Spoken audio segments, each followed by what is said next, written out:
Well, let's all go today, isn't it? I wonder who that could be. Is there a Mr. Brown on the premises? There's a Stephen Brown.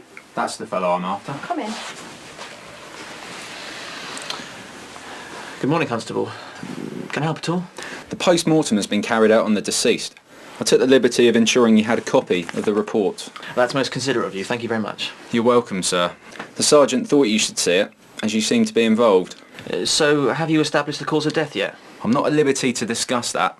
Just look at the report, sir. Thank you. Good day, sir.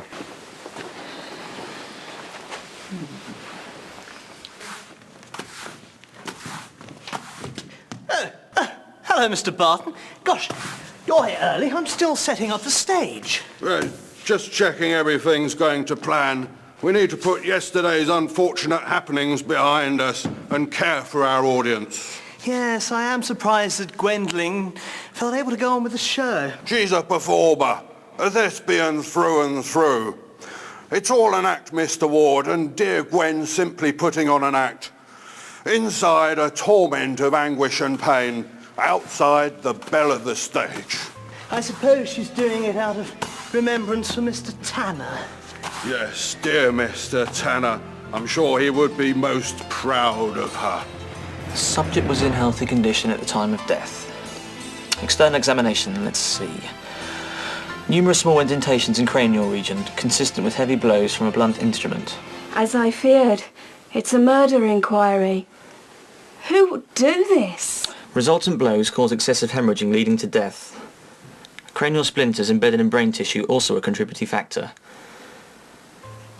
Excessive force used to cause partial collapse of skull. Death would have occurred within approximately 5 to 10 minutes, dependent on the number of blows in a given period. That's terrible. What an awful way to die.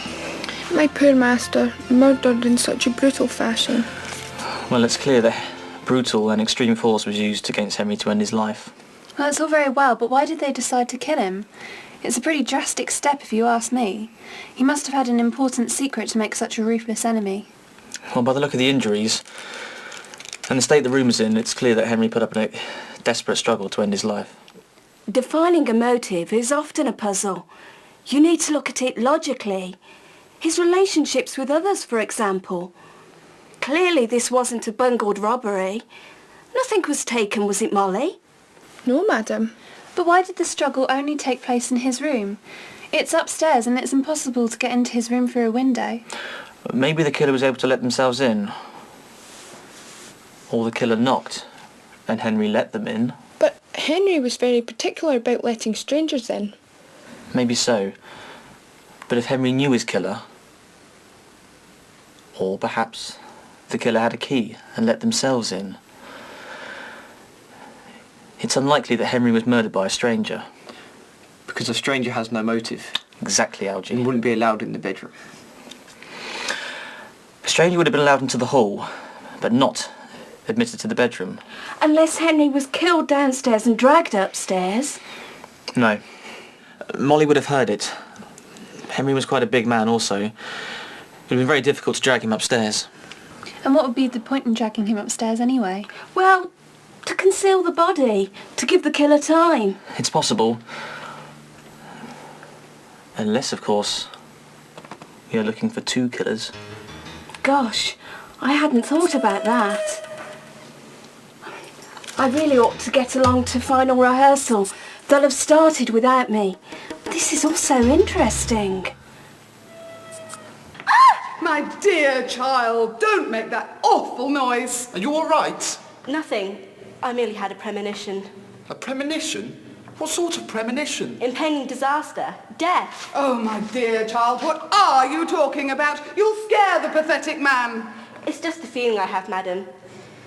Death will strike tonight. Okay, we'll leave it there. Skip to scene 2 as Gwendolyn hasn't arrived yet. Yes, and I notice that Vanessa hasn't bothered to attend either. Really, Mr. Ward, I am an actress of several years standing, and I am not prepared to suffer these inconveniences so close to the first performance.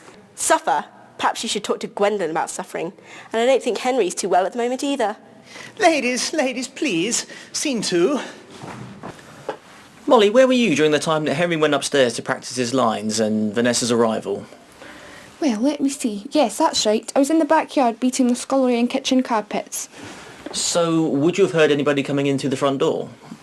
Oh, that's not likely, sir. I can barely hear the telephone when I'm out the backyard. If Henry was such a strong man, he must have been taken completely by surprise. Well, that's right. And if he was taken by surprise, then he must have known his killer and felt comfortable in their presence. Well, then it seems plausible that his killer, or killers, could have been members of the theatre company. Did Henry have any friends outside the theatre? Not really, no, sir. That's not unusual for this profession. You live and breathe your work. You don't really have any time for any outside interests. That's the way it goes in the acting profession. So Henry must have got too close to someone and upset the killer. Jealousy. Well, I'm not the one for idle gossip, but I know that Gwendolyn's mother Ruth disliked Henry very much. What was that? Well, you know how mothers are. They only want the best for their daughters. Ruth thought that Vince Ward had better prospects than those of a jobbing actor. What was it Sherlock Holmes said? When you've explored all possibilities, whatever remains, no matter how improbable, is the truth. Yeah, it's horrible, isn't it?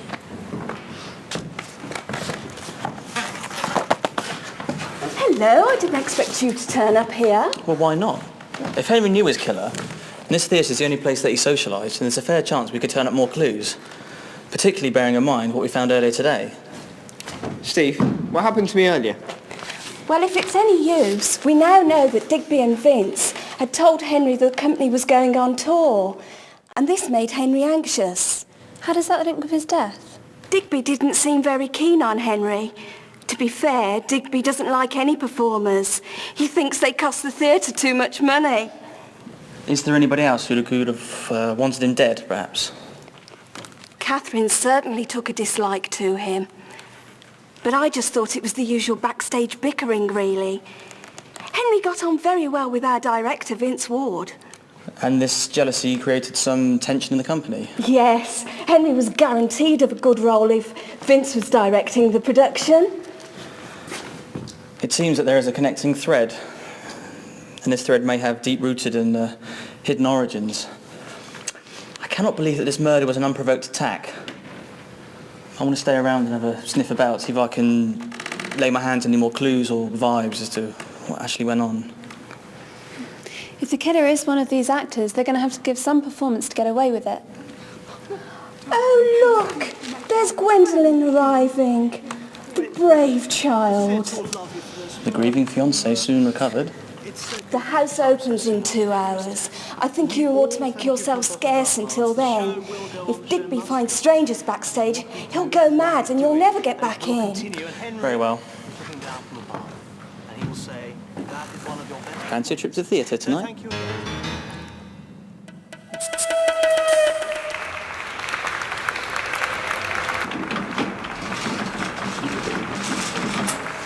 Oh, très bien, mes enfants, très bien. Absolument perfectique. That was brilliant, everybody. Well done. Well done. The ensemble was sublime. Sublime.